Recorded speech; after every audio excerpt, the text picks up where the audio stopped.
As you see, my family is here to support me and also to help in the sales and to make things easy and smooth for you. And it was my mom's, Jean Montgomery. She celebrated her 92nd birthday this week. And I think she's been doing a lot of PR around here from what I've heard. So I applaud her and thank her very much for all that. My late husband and I were foster parents for 12 years. We had 55 babies, many of them medically fragile. We had 4 sets of preemie twins. We kept busy. We started fostering when we have 4 birth children, but our 2 youngest ones were in high school. So that was an opportunity for me to finally fulfill my dream and become a foster parent. My husband was a corporate pilot. He flew for Chrysler, Ford, whatever those car companies are up in Michigan. And he flew internationally. So that allowed me the privilege of just being at home and taking care of babies that were in need. Every child that comes into foster care, we consider them to be hurt children. Many do not come with bruises or breaks, except in their heart and their mind. So the first question that most people ask me is, why did you choose to become a foster parent? I could never do that. I am way too sensitive. I would always get attached. Well, you know what? It's not really about me. It's about that child. The child, as you maybe can relate to this, a child who thinks they know what their life is. You can. They know exactly who mom and dad are, where their bedroom is, what the toys are. And in one felt swoop, that all disappears. And they're placed in a home with strangers, with strange food, with different rules. Everything is different. And all they want is to be accepted for who they are and loved. And none of the reasons that they are taken from their home, none of it is their fault. They are innocent, unloved children. They are hurting children. So that's why we became foster parents. Because I can't change the foster care system. I don't have any quick fixes for any of that. But I can change life for a child. I can do that. So we had 55 placements over 12 years. The call that we got for our 45th placement was for a 2-month-old baby that weighed 4 pounds, had 27 diagnoses, and she was blind, deaf.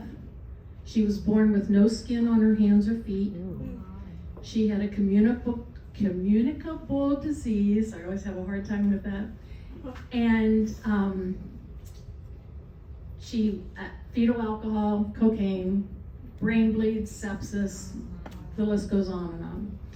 When she was 2 months old, having lived her entire life in the NICU, she still weighed 4 pounds. They had put her on a high-calorie formula to try to get her to gain enough weight to get her out of the NICU and to be held. And that's when they called us, the agency called us.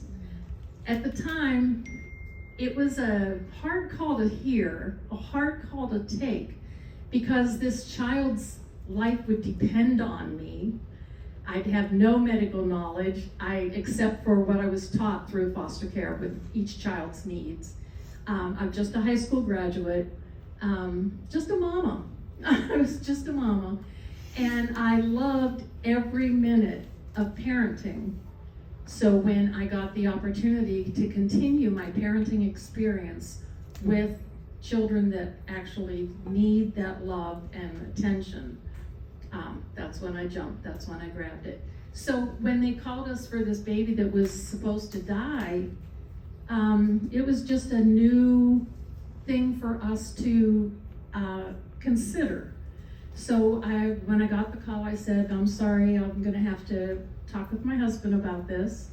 And we went and sat in the living room, and I told her what was expected of us and what they were asking. And I said, I don't know if this is something we can do, but I do know one thing we've always said in this house is not why should we do this? Why not? Why not? So my husband put his hand on mine and said, call her back. Call her back. We're going to do this. So we left, went to the hospital every day for 2 weeks, sat for 5 hours a day with this little 4-pound blind deaf baby, and tried to learn her care. Being insulin dependent, I had never done a glucometer reading before or used a lancet before. So every day we were doing training with the nurses that had kept her going for 2 months. We had CPR, we had to learn about an apnea monitor, we had to learn how to adjust the oxygen, plus the insulin. Her little foot, being 4 pounds, was about the size of my thumb. I could only test around her heel, around the outside of her heel, because the middle is where the sciatic nerve ends, and the best place was to get blood was from the outer edge. But in the NICU, they only had an adult-sized lancet. I'll tell you what, it's really hard to take a razor blade to a little foot like this and draw blood. But already at 2 months, there was so much scar tissue around her heel that it was hard to find a spot that would produce the blood for the glucometer. Anyway, we did all the training. We finally took her home, and her stats were dropping. It was hard to keep her stabilized. I'm so nervous, I'm sorry. I'm so nervous. But we did our best. First thing I did was put her on my chest, sat in my rocking chair. We had a 7-foot tube that came from the oxygen tank. So we put it in the middle of our family room so that I could walk the whole way around the tank. So I had 14 feet that I could walk around with her. I stayed in that rocking chair with this baby for 6 months, 24/7, on my chest, skin to skin, her head up against my neck so she could feel the vibration of my voice. I sang to her all the time, constantly patting her bottom, sleeping when I could. We had to do, came home from the NICU eating every 3 hours. That's par for the course from a NICU. But I thought, if she's gagging on her formula every time I feed her, every 3 hours, she's drinking only an ounce. How about if we do it every 2 hours? So she could get that ounce every 2 hours instead of every 3 hours. I was guaranteed that she would gain weight, right? Gave us very little sleep because each feeding would take half an hour, but I could only do the feeding after the glucometer readings and all of, like, changing diaper, all of that stuff. Every time I laid her on the changing table to do that, the first thing I would do is try to run to the bathroom, right, ladies? You know. So, and then go to the kitchen, get a bottle, let the dog out, get the insulin, the syringes, all of that, and try to get back to her before the apnea monitor would scream. Because laying her alone on the changing table would produce that high-pitched scream every single time. So we had her in our care about a month when the visiting nurses that were coming twice a week looked at us and said, I don't think we'll need to come back next week. She was failing so much. She was sleeping 23 and a half hours a day. I had to wake her and force her to eat. When she ate, again, apnea monitor. Every single bottle produced apnea monitors, alarms. So I had this feeling that I wanted to try her on donated breast milk. I had heard about it from all the doctors in the NICU while I was sitting there for my training and holding her and all of that. Every bassinet had someone that was saying, you should really keep her on breast milk. You should really, do everything you can to produce as much milk as you can. The nurses will feed it to the babies when you're not here, but that's really the most healing thing you can do for your preemie. And I heard that every day. And I'm like, I want that for this baby. Give me some of that for this baby. I looked up online and found that they made a powdered formula from breast milk, only to be used in the NICU. I took it into the NICU dietitian and I said, this is made from breast milk. Could we try this for the baby? And she looked at it and she said, I remember getting a brochure about this. I just don't think it's cost effective. That hurt. My baby wasn't. Yeah. Okay. So when Jaden, I named her Jaden, when I had the visiting nurse say that she probably wouldn't be here next week, I asked her if I could take her to a new pediatrician and try to get permission to start the donated breast milk. And she said, yes, please. I said, well, I've already called, but our appointment is in 6 weeks because we're new patients. She said, Judy, I'm going to hold Jaden, and I want you to call the pediatrician and tell her that if you can't see her tomorrow, you may not have a baby to bring in. I did that. I called the pediatrician and I explained the circumstances and I said, I can't wait 6 weeks. She's got to be seen or we're not going to have a baby. So the pediatrician or the office manager said, let me check with the doctor. She called me back in 10 minutes and she said, the doctor will see you tomorrow morning before office hours. So please come bring the baby in at 8:30 in the morning. So I did that. And I looked at Dr. Earls and I said, the only thing I can think that might help is breast milk. And she said, I think you might be right about that. I said, I need a letter from you because I don't know if you know people that work in the foster care system, but we really can't make decisions for a child that is a ward of the state. But having a doctor's notice allowed us to request this. She faxed it to the caseworker. The caseworker did what she could do and then called me back and said, go for it. I had some breastfeeding support group people that I had known. I had midwives that I knew. They all made connections and my freezer started to fill up with donated breast milk. When I started her, little Jaden, 2 months old, 3 months old now, I started her on donated breast milk. Within 2 days, she looked at my face and she saw me. Wow. Within 4 days, she jumped when the dog barked. No longer blind, no longer deaf.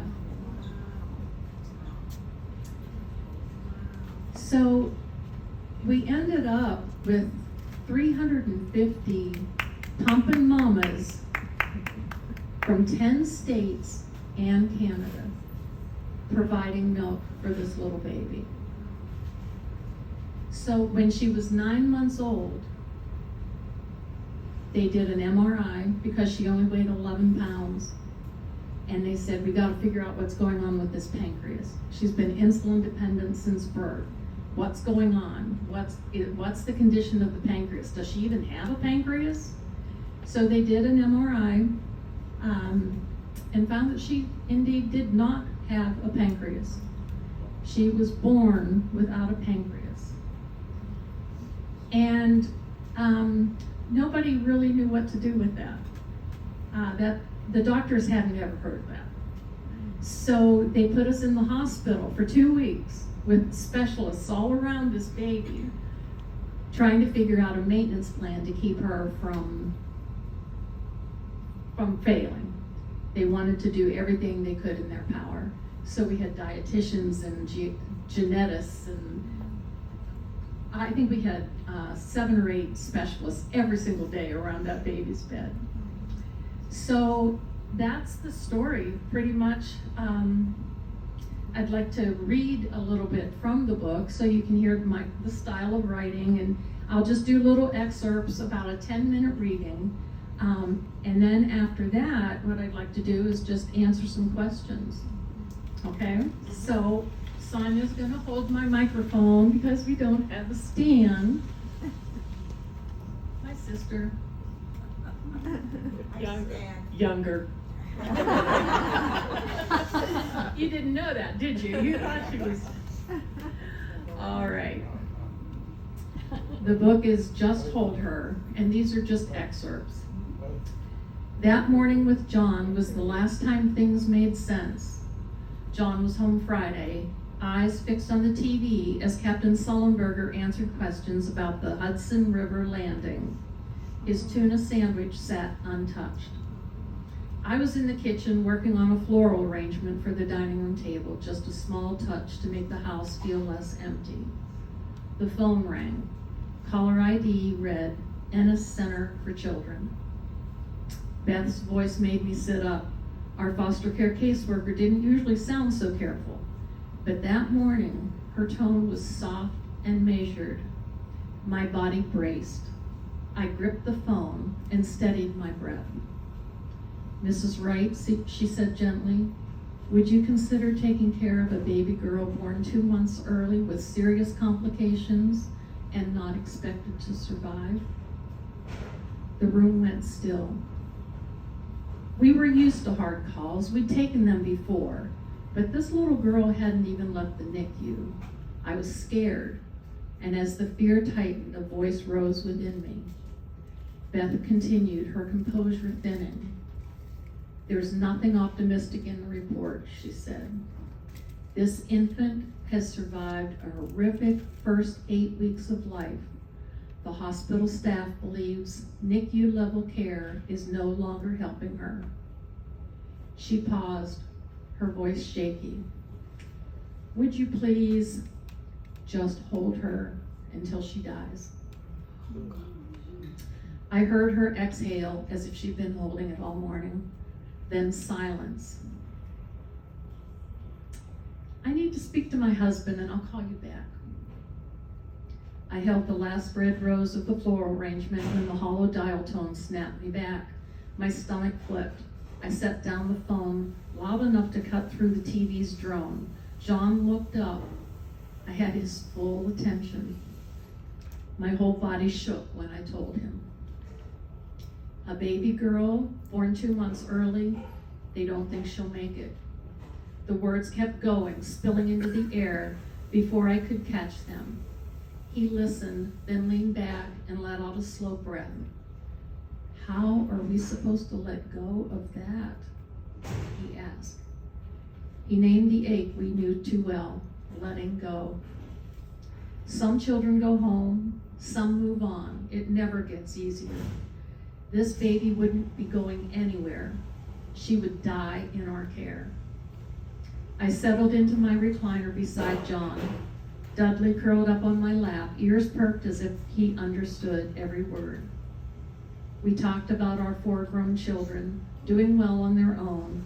We agreed that if this baby didn't survive, her loss wouldn't impact their day-to-day lives the same way it would affect ours. This would be our grief to carry. We sat in silence. Then John reached across the table, placed his hand over mine, and looked into my eyes. Call her back. That simple touch, warm and grounding, reminded me of the weight we shared. Helping children wasn't about convenience. It was about compassion. we could give this baby what she needed most, to be held, to be loved. When the day finally came, we set out for the hospital with hot coffee in John's hand and a full gas tank. It was a 45-minute drive to the stone building perched high on a hill. From the attached parking garage, we stepped into the polished tile just inside the hospital entrance. A white-haired volunteer pointed us to the elevators. "NICU's on 3, she smiled as if this was good news. We'd arrived early, knowing that entering the NICU meant following a strict protocol.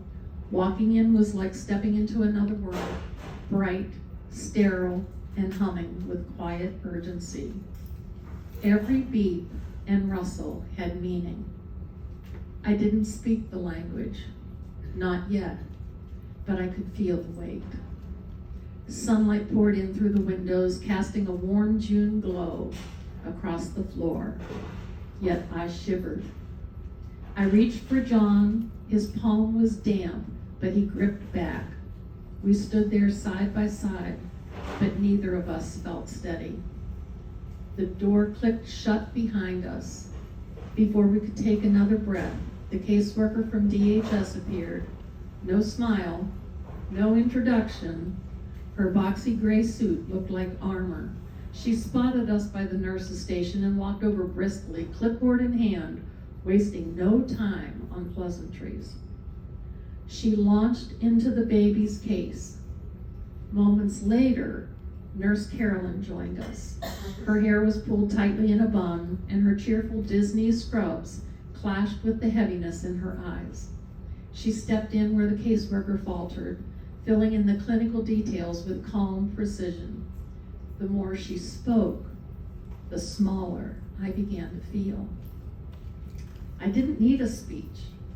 I needed to see her, to hold her. I always trusted my gut. If I could just hold her, I would know. After an hour of briefings, Nurse Carolyn closed the chart and looked up. "Are you ready to meet her?" Nurse Carolyn walked to the very end of the hall. Alone in the shadows, the last incubator sat quiet. No stuffed animals, no name, no signs of anticipation of joy. The area surrounding her incubator overflowed with medical supplies. Bins stacked high, items tilting off shelves. The air buzzed with the hum of the machines. And there, deep in the dim enclosure, was a tiny, swaddled bundle beneath a tangle of wires and faint light. She lay curled on her right side, with her impossibly small hands tucked under her chin. Oxygen tubing looped under her nose.